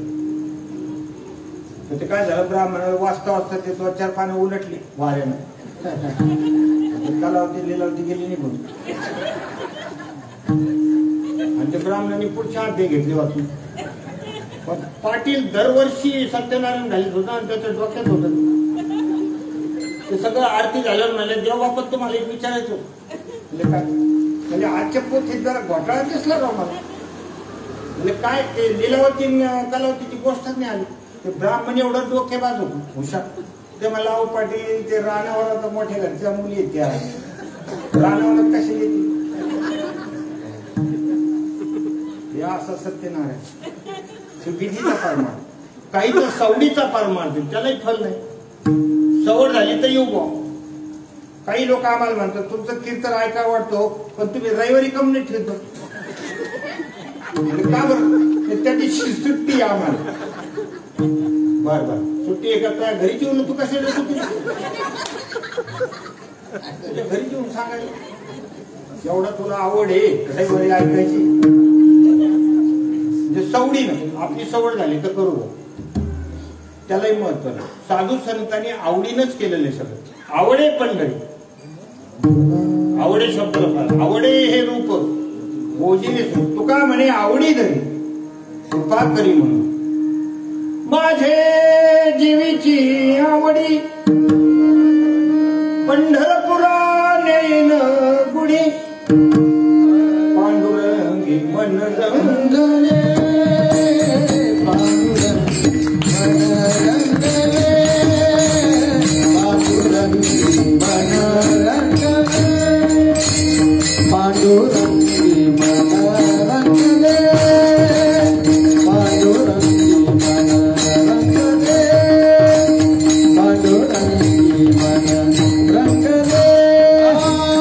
गोविंदाचे गुणवेदी गोविंदाचे गुणवेदी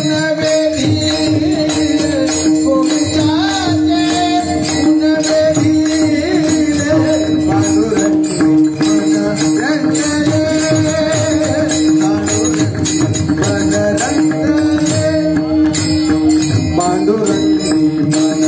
रंगले पांडुरंगी मन रंगले पांडुरंगी मन रंगले.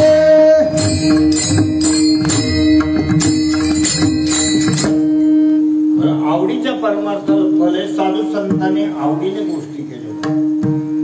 आता ही भगवंताच्या नामाची आवड किती असायला पाहिजे, त्याचं प्रमाण नाथ महाराजांनी काही ओव्यातून तुम्हाला सांगितलं. शेतकरी लोक पेरणी करताना त्यांना जेवढा आनंद होतो, जेवढा उत्साह होतो, तितक्या उत्साहानं नामस्मरण करायचं. शेतकरी लोकांना विचार, वापसा झाल्यानंतर ते ज्यावेळेला पेरायला जातात ना, तर तुकोबऱ्याचं म्हणे झाकून या करीती पेरणी, इतकं पेरणीची त्याला आवड असते. तितक्या आवडीनं तुम्ही ते भगवंताचं नाम. किंवा लग्न झालं, 10-15 वर्ष मूलगोळ झालं, मूलबाळ झालं, डॉक्टरला दाखवलं, काही तोडगे ताडगे केले, टिकून हे फुल ठेव, टिकून ते फुल ठेव, पिरॅमिड आणून ठेव, काय काय नाही तेवढ्या गोष्टी केल्या, पण मूल काही व्हायला. किती वर्ष झाले? 15 वर्ष, 20 वर्ष झाले, पण काही मूल व्हायला. सगळी आशा सुटून गेली. डॉक्टरने सांगितलं काही नाही व्हायचा अंदाज, तोडगे ताडग्याचा काही फरक पडायला. आणि 20 वर्षानंतर अचानकच गर्भधारणा झाली. वंध्या पुत्र प्रसवल्या झाल्या पाठी जेवी उल्हासी वाढवी गोवली असं नाथांनी सांगितलं की आता काहीच आशा नाही राहिली ना. अचानकच काय आली कानावर न्यूज. त्याला कोणती न्यूज म्हणतात? Good news. ती जशी किती उल्हासानं त्या गर्भाला वाढली. काहीच नव्हतं. हो सिंधू काहीच भरोसा नव्हता. पण देवान दिलं. हिला सांगत तिला सांगत तिला सांगत आणि एक डोक्याला सांगितलं की मग सगळ्या गावाला कळतं. पुऱ्या गावात कळून होतं. मग काही वर्तमानपत्र द्यायची गरज नाही. काय ते तिला सांगतं. कोणाला सांगू नका. मी तुम्हाला सांगतो. हे पुन्हा वाक्य असतं. कोणाला सांगू नका. मी तुम्हाला सांगते. मी पण सांगतो. कोणाला सांगू नका. दिलं सांगून तुम्हाला पण पुढे पाठ करू नका. ती जशी उल्हासानं जेवढ्या प्रेमानं वाढवते तितक्या प्रेमानं भजन झालं. हे नाथ महाराजांनी सांगितलं किती प्रेम झालं पाहिजे त्या भजनामध्ये. इतक्या आवडीनं भजन करतात. आणखी नाथांनी दृष्टांत दिलेला आहे. लाभचा जावई पहिल्यांदाच आल्यानंतर सासूबाईला जेवढं प्रेम असतं त्याच्याविषयी याला आता काय जेवण करायचं काय व्यवस्था करायची. सदैव जावई आल्या घरा देवी सर्वस्वीची सुंदर असं नाथांनी सांगितलं. सदैव जावई म्हणजे दैववान जावई. समजा मुंबई पुन्हा आग्र्याकडचं जावई एकुलती एक मुलगी आणि पहिल्यांदाच लग्न झालं पहिल्यांदाच जावई आले त्याच्याविषयीचं सांगतात बरं का उदाहरण. कारण जुने जावई झाल्यावर तेवढा भावरा असला पहिल्यांदा आणि ते बी लांबचा. म्हणून तर म्हणलेले दूर जवाई भगवान बराबर गाव जवाई आधो आणि घर जवाई गत हो. इथं कोणी घर जवाई असलं तर त्यांना सोडून सांगतो का ते लांबचा जावई येणार की तिला आनंद होतो. त्या सासूबाईला आज कोणतं करायचं पुरणपोळी करायची का जिलबी करायची का लाडू करायची का अमुक करायचं का तसंच करायचं का किती आनंद. तितक्या प्रेमानं भगवंताचं नामस्मरण करायचं. याला तुकोबार म्हणतात आवडी विठ्ठल गाई जे कांती अलभ्यते लाभ करा. तुकोबाराने भंडारा डोंगर भामचंद्र डोंगर घोरड्या डोंगर जाऊन इतकं प्रेमानं भजन केलं. त्यांना खाण्यापिण्याची सुद्धा शुद्ध नव्हती.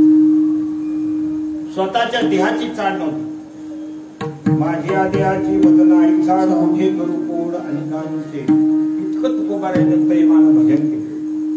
इतका आनंद होता त्यांच्या भजनामध्ये. गोरोबा काका तर भजन करता करता पायाखाली आलेलं मूल सुद्धा त्यांना भान. काय प्रेम असेल त्या नामस्मरणाविषयी. इतकं प्रेम. म्हणून आवडी विठ्ठल गाई जे कांती अलभ्यते लाभ करा. असं जर तुम्ही केलं तर अलभ्य गोष्टी तुम्हाला प्राप्त होतात. जीवनामध्ये ज्या गोष्टी तुम्ही कधी बघितल्या नसतील कधी पाहिल्या नसतील भोगल्या नसतील त्या गोष्टी परमात्मा तुम्हाला देतात. भगवंताला मागायची गरज नाही बरं. देवाजवळ जायचं मला हे द्या ते द्या. तुम्ही तुमचं काम करा. भगवान भगवंताचं काम करू. आपण आपलं काम करायचं. फक्त प्रेमानं नामचिंतन करायचं. आवडीने भावे हरिनाम घ्यायची तुझी चिंता द्यायची. आपलं चिंता करण्याचं काम देवाकडे आहे. दोघांकडे दोन काम लावलेले आहे. आपण प्रेमानं आवडीनं त्याचं नाम घेणं हे आपलं काम आणि आपली चिंता वहन करणं हे कोणाचं काम? देवाचं काम. पण आपण काय करायला लागलो? देवाचं काम आपण करायला लागलो. आपण करायला लागलो चिंता. मग देवाला काय वाटतं की आपण कशामध्ये मध्ये करायचं. आपलं काम हे करायला लागले नाही. आपण कशाला त्याच्या डोकं घालायचं. म्हणून आपलं काम आहे फक्त प्रेमानं भजन करणं आणि आपली सगळी चिंता वहन करणं हे भगवंताचं काम आहे. म्हणून अलभ्य लाभ होतात. परमात्म्याची कृपा होते. जी गोष्ट आपण पाहिली नाही ऐकली नाही खाल्ली नाही त्या गोष्टी आपल्याला मिळतात. त्या गोष्टी मिळतात. आणि अनेक साधू संतांना याची अनुभूती आहे. त्याची अनुभूती आहे. आता आम्ही एवढे साधे सुधे कीर्तनकार आहोत पण आम्हाला सुद्धा अलभ्य लाभ मिळतात. जिथे जिथे आम्ही जातो तिथे तिथे किती लोकांचा आदर असतो. किती प्रेमाने करतात. आता हे आमचे स्नेही आमचे जाधव भाऊ आमचे इथे आमचे हे फ्रेंड भोर काका आहे जाधव साहेब आहे आमचे निगोटे साहेब आहेत. सगळी भरणी मंडळी आमचे वाचन काम करणारा हा कृष्ण आहे. हे आमचे हरिभक्त पोपट महाराज आहेत. आमचे गायक त्यांचं काय संदीप जाळे ते आपल्याकडे होते ना होते. ती सगळी प्रेमाची म्हणते. आता आम्ही त्यांच्याकडे आलो होतो त्या पूर्ण पायऱ्यावर फुलं बिलं वगैरे सगळे वर जायचं. नवरदेवाचं तरी कोणी करीत का? नवरदेवाचं तरी कोणी असं सत्कार केला? अरे आला असं होतं का कधी असलं? माणूस जावायचं तरी तुमच्याकडे पहिल्यांदा जावं आले तर असं केलं होतं? खरंच सांगायचं असं केलं होतं? म्हणजे जे जावायला नाही ते आम्हाला म्हणजे जी गोष्ट आपण कधी होऊ शकत पाहू शकत नाही त्या गोष्टी परमात्मा देतात. आणि आपल्याला वाटतं हे कसं काय? तर ती भगवंताच्या कृपेने सगळ्या गोष्टी होतात. घरी गेलं तरी एखादी चांगली गोष्ट जी असते ती आमच्यासाठी लोक हे नाही महाराज आले त्या नाही द्यायची. चांगल्यातली चांगली गोष्ट जसं गवळणीमध्ये नाही देखील ते मिळे भोग सुखाचे सोहळे. पण कधी तुझी संगती झाली आमची निश्चिंती नाही देखील ते मिळे भोग सुखाचे. हे समाज त्याचा काय करतो आदर करतो. आता काल परवा मी यांनी शाळा गेलो होतो कीर्तनाला तर विमान लावलं त्यांनी असे मंडपात. ज्यावेळेला आमचं पंपर बांधायला सुरू झालं त्यावेळेला विमानाचा आवाज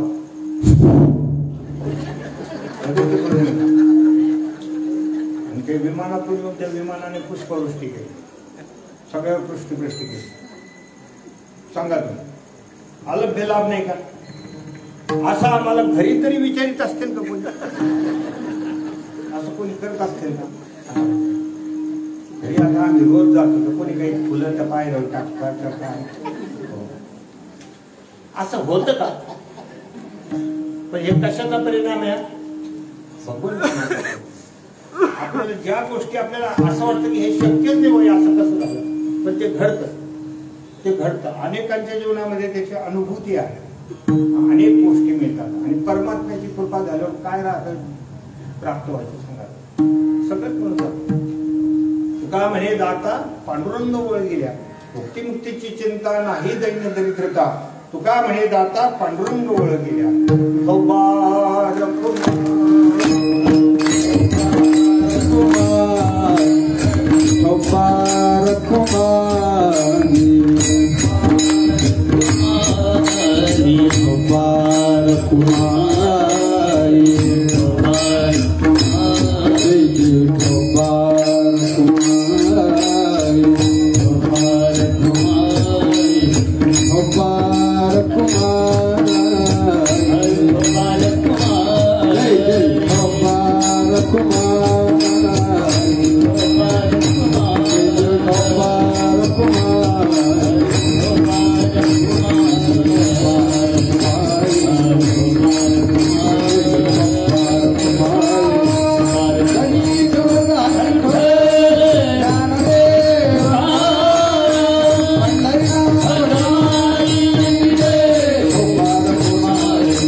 सरळ अर्थ सांगणार आहे. सेवेला पूर्ण विराम देऊ पण दिलेल्या वेळामध्ये सेवा झाली पाहिजे ही कीर्तनकाराची सुद्धा जबाबदारी असते. कारण हे सगळ्यांच्या जबाबदारी. ही जी भजनी मंडळी असते हे आमच्यापेक्षा यांना जास्त वेळ द्यावा लागतो. कारण अगोदर यांना यावं लागतं कीर्तनाला. एकदम आम्हाला येता येत नाही. अगोदर आम्हाला भजनी लोकांना पुढं घालावं म्हणजे ते आल्यावर नंतर सुरू होतं. 10-15 मिनिटं ते अगोदर येतात आणि अशा पद्धतीची ही सगळ्यांची सेवा असते. तुम्ही पण खूप एकाग्रतेनं सगळेजण या ठिकाणी आला श्रवण केलं. स्वतःही फार महत्वाचा असतो. स्वतः पण एकाग्र मिळणं हे फार दुर्मिळ गोष्ट. सावधान होय श्रोता हे दुर्लभ दाता. म्हणून आता आपली जी जबाबदारी 5 मिनिटात तुम्हाला अभंगाचा अर्थ सांगायचा. 2 कडेवर आपण सांगण्याचा प्रयत्न केला की हित व्हावे तरी दंभ दुरी ठेवा चित्त शुद्ध सेवा देवाची. तुमचं कल्याण व्हावं असं वाटत असेल तर दांभिकपणा सोडा उगीच फालतूचा मोठेपणा मिळू नका. आपण फार सामान्य आहोत. भगवंताच्या कृपेने हे जीवन चाललेलं आहे. भगवंताच्या सत्तेने आपल्याला झोप लागते. भगवंताच्या सत्तेने आपण जागे होतो. आपल्या हातात काहीही नाही. त्याच्यामुळे फालतूचा अहंकार घेऊ नका. दांभिकपणा सोडून द्या. चित्त शुद्ध करा. भगवंताचं प्रेमानं नाव घ्या. आवडी विठ्ठल गाई देतांची. भगवंताने आपल्याला जे आयुष्य दिलं त्याचं सत्कारणी लावा. परमात्मा तुम्ही आज मला आजचा दिवस दाखवला, मी तुमचं भजन करेन, आवडीनं करेन. आणि त्याच्यामुळे अलभ्य लाभ जीवनामध्ये मिळतात. अनिकांतरी न द्यावी वस्ती, करावी शांती वासनेची. आपल्या अंतःकरणामध्ये भलत्या या कलियुगामध्ये कोणी काही सांगत राहतं. असं कुठल्याही माणसाची बुद्धी भटकू देऊ नये. भलत्या सत्या गोष्टीला आपल्या अंतःकरणात थारा द्यायचा आहे. अनिकांतरी न द्यावी वस्ती, करावी शांती वासने. वासना हे माणसाला जन्म घ्यायला लावते. वासनेची शांती करा. वासना वाढवू नका. संसारातल्या ज्या गोष्टी त्या वासनाच्या आहेत सगळ्या. हे मिळवायचं, ते मिळवायचं, अमुक करायचं, तमुक करायचं, त्याच्यात माणसाचं मन अडकतं. मरायच्या वेळात याच्यातली एखादी गोष्ट लक्षात राहते, पुन्हा जन्म घ्यावा लागतो. म्हणजे वासना कशी माणसाची कमी होईल. कारण वासना ओढाळ गाय, गड्यांनो वासना ओढाळ. म्हणून ह्या वासना संपवा आणि तीच वासना भगवत चरणारविंदी लावा. आपल्या अंतःकरणामध्ये प्रभूच्या प्रेमाविषयी वासना असली पाहिजे. संसाराचे भोग भोगण्यासाठी वासना नसावी. कारण संसाराचे भोग घेऊन कोणालाही तृप्ती होत नाही. महाभारतामध्ये जो ययाती नावाचा राजा आहे, त्यानं मुलाकडून तारुण्य घेऊन पुन्हा त्या ठिकाणी पत्नी केली. बऱ्याच काळपर्यंत तिच्याशी राहिला. तरी पण त्याने नंतर पश्चाताप केला की मी एवढा काळ फालतू घातला. म्हणजे इतकं करूनही मला काही चित्तामध्ये समाधान प्राप्त झालं नाही.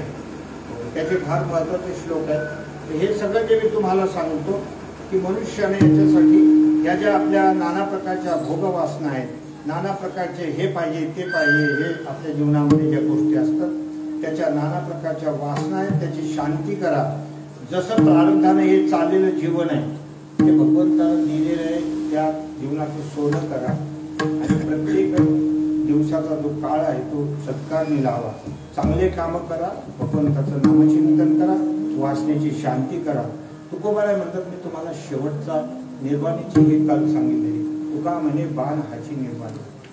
तुमची अगदी शेवटची कल्याणाची गोष्ट आम्ही मांडून दिलेली आहे. निर्वाण म्हणजे मृत्यू आहे असा त्याचा अर्थ होतो. पण इथे महाराज निर्वाण या शब्दाचा अर्थ शेवटची गोष्ट. तुम्हाला आम्ही अगदी शेवटचं सांगतो, निर्णय देतो. तुका म्हणे बाण हाची निर्वाणीचा आणि वाऊगी हे वाचा वेचून आहे. अगदी तुम्हाला शेवटची कळकळून विनंती आहे की तुम्हाला ही वाणी दिलेली ती भगवत चिंतन करण्यासाठी दिलेली. विनाकारण कशातही त्याचा वेच करू नका.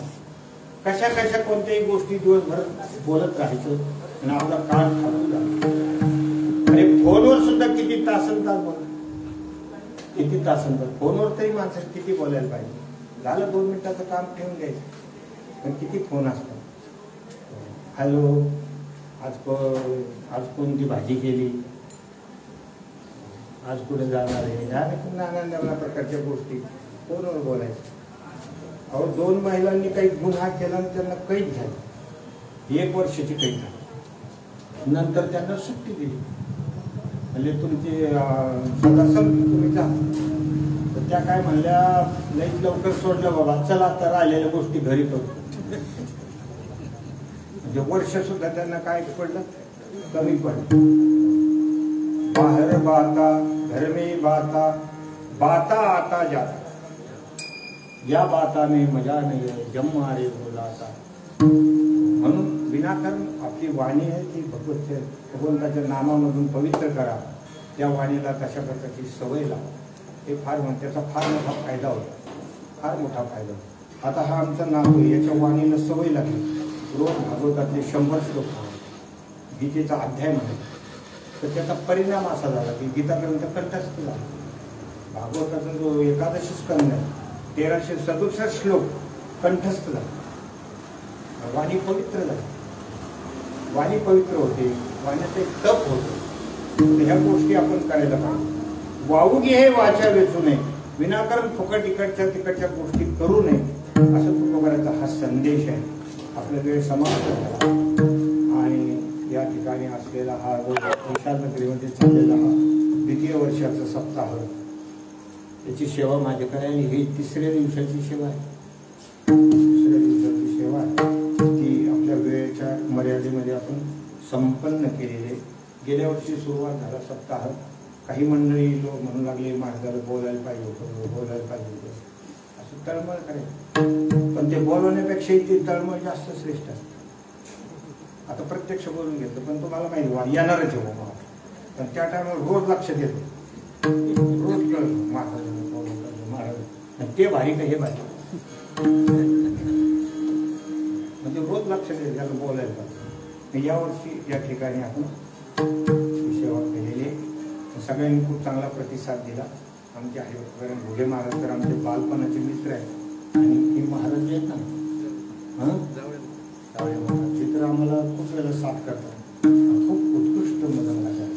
हे दोघे खूप उत्कृष्ट मदनगाज आहे. आपल्या या संभाजी नगरीतले हे भूषण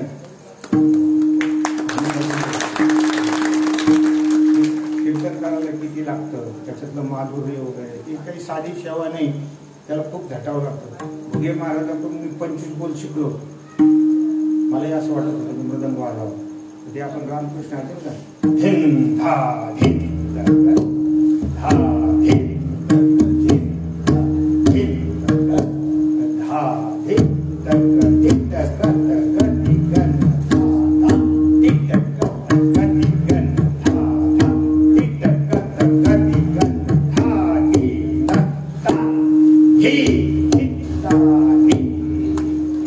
यासारखे शिकलो. पण कशाचं काय ते नंतर डिलीट झालं. हात असे बरोबर पडत नव्हते हळूहळू, कारण त्याची प्रॅक्टिस होती. त्याला फार प्रॅक्टिस करावं लागतं, प्रॅक्टिस करावं लागतं. ते काही इतकं सोपं नाही. बोल आपण शिकून घेतो पण त्याला रोज रियाज लागतो. ज्ञानपा तुकाराम धिन धाग धाग धिन ताग ताग हे जे बोल महाराजांची खूप मोठी कृपा आहे. सगळ्यांच्या प्रेमाची सेवा झालेली.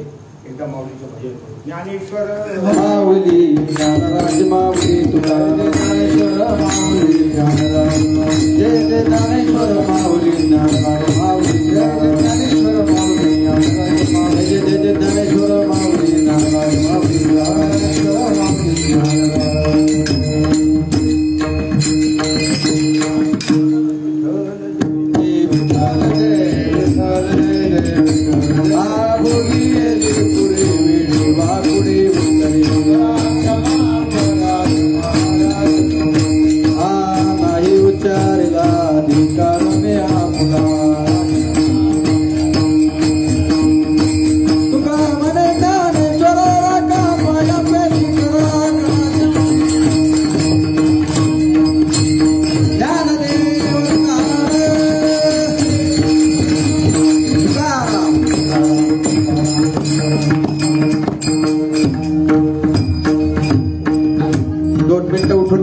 सूचना